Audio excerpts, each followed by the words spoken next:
पीड़ा होने लगी है। तालवन से मेरे लिए अब तक सोमरस पहुंचा या नहीं? आ गया महाराज। बड़ी ही देर लगा दी।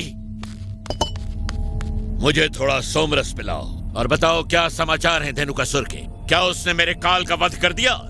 क्षमा कीजिएगा महाराज, पर धेनुकासुर मारा गया। क्या मारा गया? जी महाराज, ठीक तरह से पता नहीं, किंतु समाचार है कि उसका संहार आपके कालदूत के ही हाथों हुआ है। आकाशवाणी सत्य थी। यदि मैंने उसे नहीं मारा तो वो मेरा काल बन जाएगा। बाकी सोमरस गाड़ी से उतरवाओ, हमें और सोमरस चाहिए। क्षमा कीजिएगा महाराज, किंतु इतना ही सोमरस मिला। धेनुकासुर के हत्यारे ने तालवन के बाकी सारे फल वृंदावन वासियों में बांट दिए। कोई तो होगा जो उस बालक को मार सके इससे पहले कि वो मेरा काल बने। मेरे पास एक उपाय है महाराज। अरिस्तासुर नामक एक बड़ा ही शक्तिशाली दैत्य है जो अपने सींगों से बड़े बड़े पर्वतों को जड़ से उखाड़ फेंकता है। हाँ, वो सच में बड़ा शक्तिशाली है। यदि मेरे काल का कोई काल बन सकता है तो वो है अरिस्तासुर। उसे तुरंत बुलाया जाए, शीघ्र।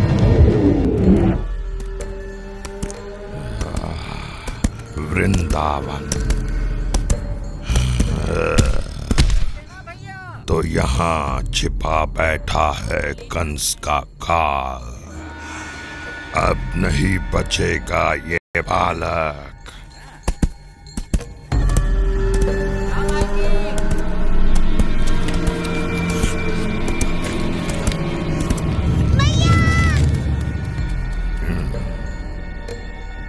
ये तो बड़ा डरपोक बालक था, ये वो नहीं हो सकता।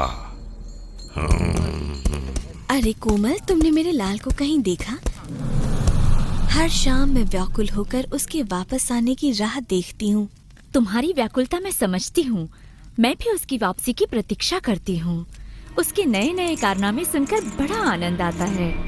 नए नए कारनामे?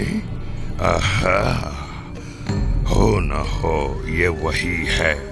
रुक कर प्रतीक्षा करता हूँ।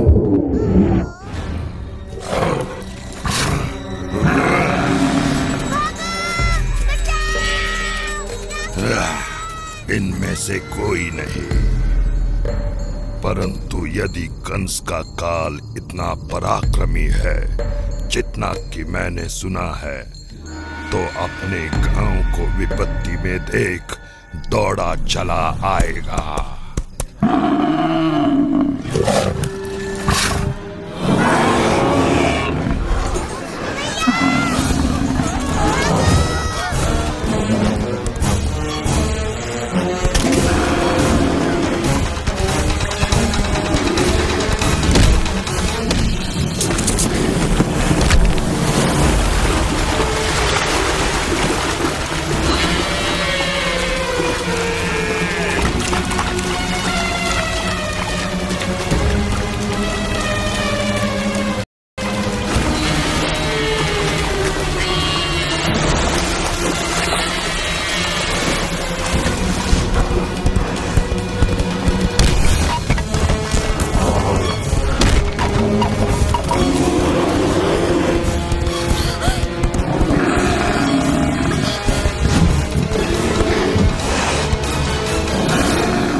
घर चले गए कृष्णा।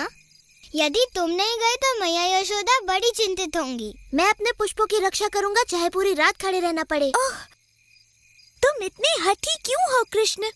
हमें ये पुष्प मालाएं सूर्य पूजा के लिए चाहिए। ये सोचना मेरा काम नहीं। अब ये पुष्प केवल भगवान विष्णु के लिए है। ये किसकी आवाज थी? ऐसा लगा कि कोई राक्षस है।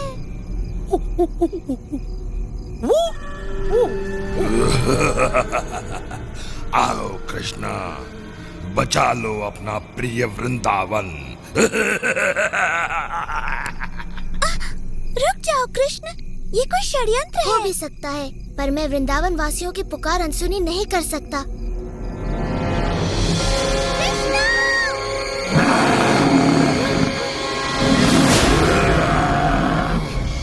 ये दुष्ट सांड अवश्य ही कोई राक्षस है।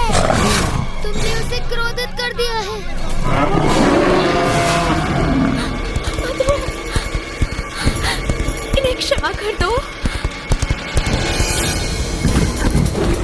कृष्णा,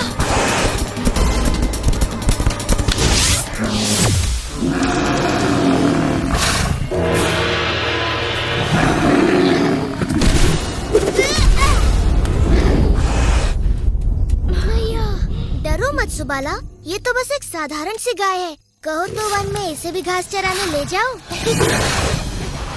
मजाक बहुत हो गया बालक।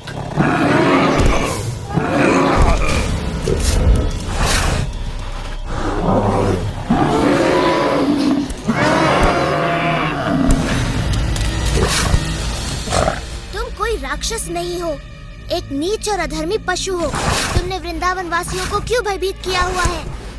यदि मुझसे लड़ना चाहते हो तो एक राक्षस की तरह लड़ो, किसी कीड़े की तरह नहीं।